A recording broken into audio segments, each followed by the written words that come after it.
Hello everyone, let's make hairstyles. Take front section and secure it with the rubber bands. Now take the remaining hairs, comb it nicely and then start making small braids on the front side. Now take remaining section, make two ponytails out of it, secure it on the ponytails and it's all done. It's cute, right?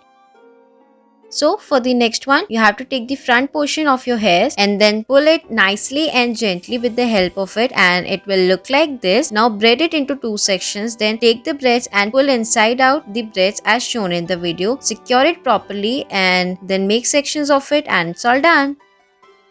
So for the next one, make 5 sections of your hairs and then start attaching it all together. Attach it with a ponytail and now accessorize it with the help of a ribbon and braid it properly. Now make the bun out of it and then repeat the process on the another side and it's all done. For the next one, take 5 sections of your hairs and then tie it with the rubber band and turn it around. Now take those and attach it with the ponytails. Now make a cute little bun out of it with the help of a bun rubber and secure it with the rubber band. Now take the remaining hairs and attach it nicely on the sides and it's all done. Thanks for watching.